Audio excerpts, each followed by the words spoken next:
ایک مخصوص رقم دیتے رہیں، یعنی مثلاً 2000 روپے دیتے رہیں اور پھر رمضان میں اپنے پاس رقم کو دیکھ کر حساب کر لیں۔ دیکھیے رمضان یہ زکوٰۃ دینے کا وقت متعین نہیں ہے۔ زکوٰۃ ہر مسلمان پر اس وقت فرض ہوتا ہے جب وہ نصاب کا مالک ہو جائے، اور نصاب کا مالک ہو کر کے اس پر سال گزر جائے۔ تو نصاب کا مالک وہ کسی بھی مہینے میں ہو سکتا ہے۔ مان لیجئے کہ محرم کے مہینے میں آپ نصاب کے مالک ہو گئے، آپ کے پاس 85 گرام سونا یا 595 گرام چاندی یا ان کے برابر نقد سکہ، نقد کرنسی، روپیہ، پیسہ، ٹاکا، ڈالر، ریال، کوئی بھی چیز آپ کے پاس ہو گئی۔ اب آپ صاحب نصاب ہو گئے اور یہ چیز آپ کے پاس سال بھر تک بچی رہتی ہے، یعنی اگلے محرم تک آپ کے پاس وہ بچی رہتی ہے اور اس سے کم نہیں ہوتی، آپ نصاب سے کم نہیں جاتے بلکہ نصاب سے آگے ہی بڑھتے چلے جاتے ہیں۔ تو پھر محرم میں جب آپ پر سال پورا ہوا تب آپ پہ زکوٰۃ فرض ہوتا ہے۔ اب ایک آدمی جو تنخواہ والا ہے، محرم میں اس پر وہ صاحب نصاب ہو گیا، اب اس کے پاس سفر کی تنخواہ آئی، تو سفر کی تنخواہ پر جب سال پورا ہوگا سفر میں، پھر ربیع الاول کی تنخواہ آئی تو ربیع الاول کی تنخواہ پر سال پورا ہوگا ربیع الاول میں، تو اگر وہ چاہے تو ہر مہینے کی زکوٰۃ الگ الگ دیتا رہے، تو ایسا ہو سکتا ہے۔ جو لوگ تنخواہ والے ہیں، ملازمت پیشہ افراد ہیں، ان کے لیے اگر اسی میں سہولت ہے کہ وہ اپنی ہر مہینے کی زکوٰۃ الگ الگ ادا کریں تو بالکل وہ کر سکتے ہیں۔ صاحب نصاب ہو جانے کے بعد جب سال پورا ہوا تو اس کے بعد آئندہ پھر اسی طرح کریں، لیکن جب تک صاحب نصاب نہیں ہے ان کے اوپر زکوٰۃ فرض نہیں ہے۔ اور ان کو اگر ہر مہینے میں زکوٰۃ کا حساب کرنے میں دشواری ہے تو پھر اللہ تعالیٰ کی طرف سے ان کے لیے آسانی ہے کہ وہ سال میں ایک تاریخ طے کر لیں اور اس وقت ان کے پاس جتنا سرمایہ ہے سب کا اکٹھا زکوٰۃ نکال دیں۔ تو اس طرح سے بہت ممکن ہے کہ ایک آدمی کوئی ایک رقم جو ہے اپنی، جو خاص طور سے جو ملازمت پیشہ افراد ہیں، وہ ہر مہینے زکوٰۃ کی رقم خرچ کرتے رہیں، ایسا ہو سکتا ہے۔ بے حد شکریہ جناب، اللہ پاک خوش رکھے اور زندگی میں آسانیاں پیدا ہوں۔ اس کے بعد میں ارمان عباسی صاحب سوال جواب شروع کریں۔ جی ہاں، سوال جواب شروع ہے۔ راشد خان صاحب، قیصر صاحب زکوٰۃ کے مسائل سن لیں۔ راشد خان صاحب ماشاء اللہ، قیصر صاحب کون سی بات، اس کے بعد میں جی پہلے بھی شیئر کیا تھا پھر کر دیا، جزاک اللہ خیر۔ ارشد احمد صاحب اور ابو زین العابدین۔ اس کے بعد لکھا اس بار رمضان بہت ٹھنڈا ہے، کل رات کو تو ٹھنڈ تھی،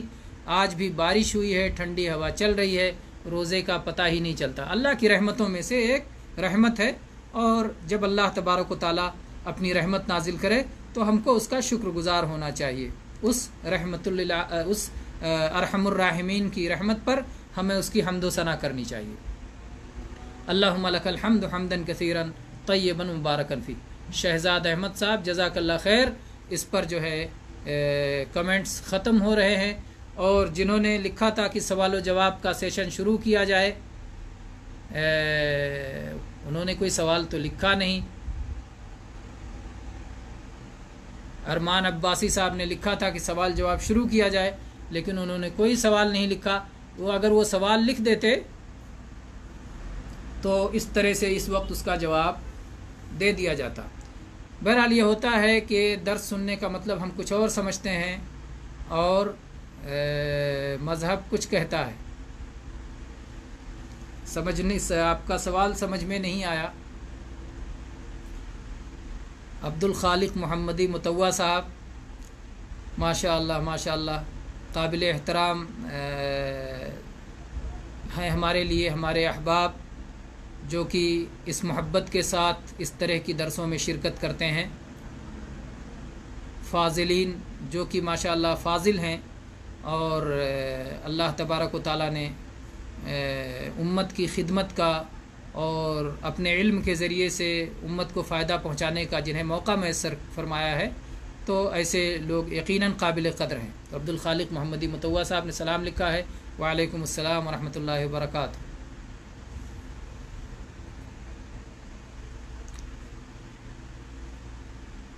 جی ہاں، تو اس طرح سے گویا آج سوالات نہیں ہیں اور درس کا وقت بھی مکمل ہو چکا ہے، تو انشاءاللہ ہم پھر کل کے درس کے لیے، کل کا درس انشاءاللہ زکوٰۃ کے فضائل اور فوائد پر انشاءاللہ رہے گا، تو اسی جذبے کے ساتھ کل بھی تشریف لائیں اور فائدہ اٹھائیں اور دنیا آخرت کی سعادتوں سے مالا مال ہوں۔ آمین والحمد للہ رب العالمین وصلی اللہ علی نبینا وسلم۔